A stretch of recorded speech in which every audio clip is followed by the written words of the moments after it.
But it's time to get to work. What we're gonna work on today is a batch of up to 10 last ditch neckers. These guys right here. Now this one is one that I did, probably cut the profile out about a year and a half ago, and I don't remember what steel it is. I'm pretty sure it's 01, but that is the steel we're gonna use for this batch. I've got a 3-foot long bar, and I should be able to get 10 out of there, and if not, if it's less than 10, then that's how many it'll make. But I really don't want to make more than 10 because it'd be boring. It is automatically kind of more boring to just do a whole bunch of knives, but there's also the added, it is more efficient. So we're going to spray some layout dye on our bar, and then we'll lay the template that I have down, cut everything out, drill everything, and grind everything. I'm hoping we can have everything to this stage by the end of the day.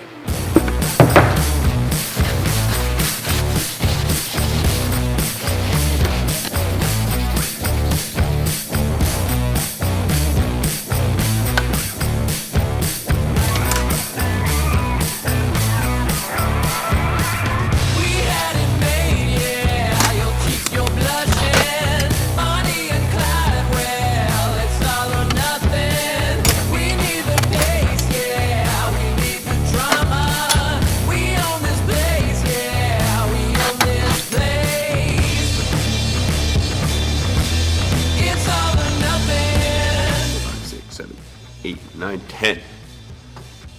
Now go cut these out.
Alrighty, we've got 10 of these last ditch neckers rough profiled. Now I do the rough profiling on the contact wheel.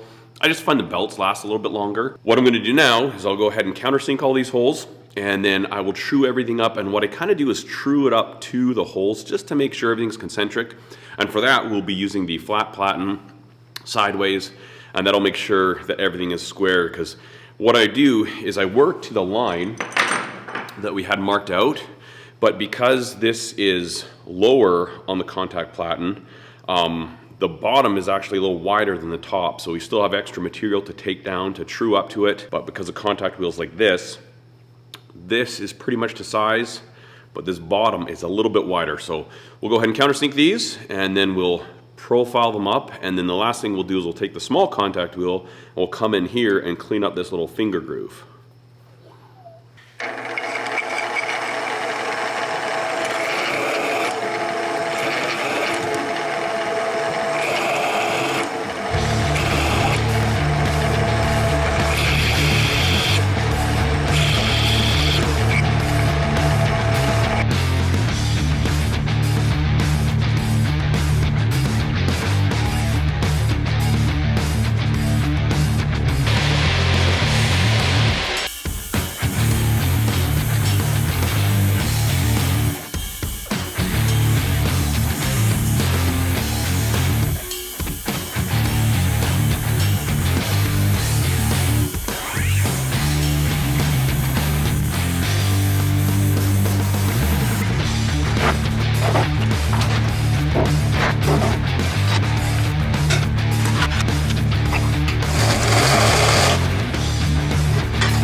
Alright, so we took these to the belt grinder and just cleaned off any burrs so that while we're grinding against the jig, they'll sit flat. Now we got to mark our center, so I just take a big fat Sharpie,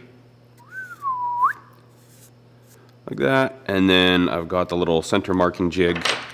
We'll go ahead and mark each one of these, and then we will be ready to grind. I also jumped on the lathe and made a new plug here. So essentially I turned it the exact same diameter as this large hole out of brass, and that way it'll locate it every time while I bolt it onto my jig. You'll see how that works. It'll make perfect sense.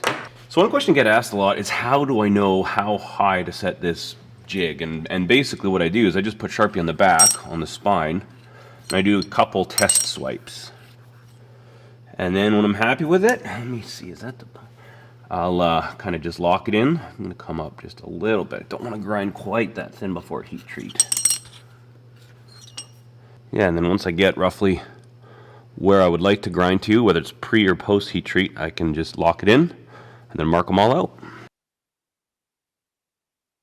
For a jig, this is just a piece of steel. This one here I've machined at a 5-degree angle. You can see this side is milled 5 degrees. I've got Teflon on the bottom and then a 1/4-inch tapped hole. And then here's that little thing that we had made. And it's got a decently snug fit in there. So now I can set this like this. Tighten it up.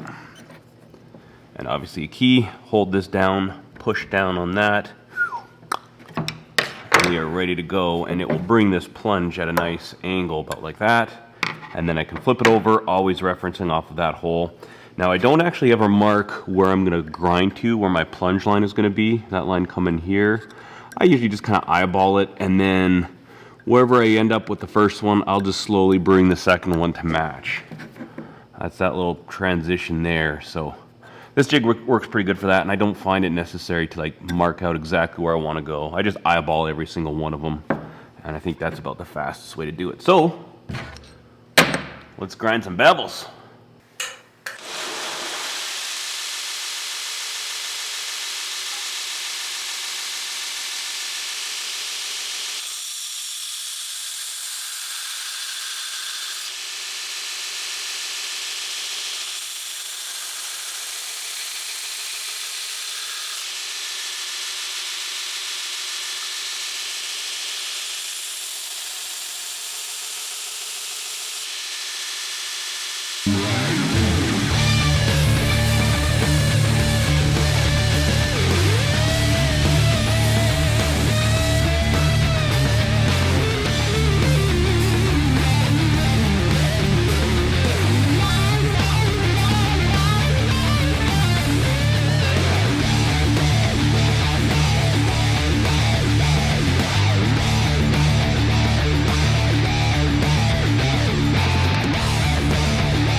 Alrighty, we've got 10 knives, cut out, profiled, holes drilled, and rough bevels ground. You know, it's been a while since I've done such a small blade, these last ditch neckers, and I forget how quickly they actually do grind. I did the rough grinds with a 60 grit belt. Often I'll use like a 36 grit, but because these are so little and I'm not removing that much material, I wanted a decent finish to go into heat treat so that it's just a little less work coming out of heat treat. So what we're gonna do tomorrow is we will round the edges down, kind of make this, all of this handle area rounded, including in here with the finger groove. And then I'm gonna put a little Spanish notch in there, or a sharpening notch, that little tiny groove. Probably do that with a little file, but we'll get that done, and then we should be on to heat treating tomorrow and get the temper done. And I don't think we'll get these like to the acid or the final grinds done. Hopefully, we'll see. But anyways, I need to go inside, have some dinner, and get this video edited. And yeah, you can check back tomorrow. The next one should be out where we do some more work on these blades. Thank you so much for watching, guys. I hope you enjoyed it. We will see you in the next one. Cheers.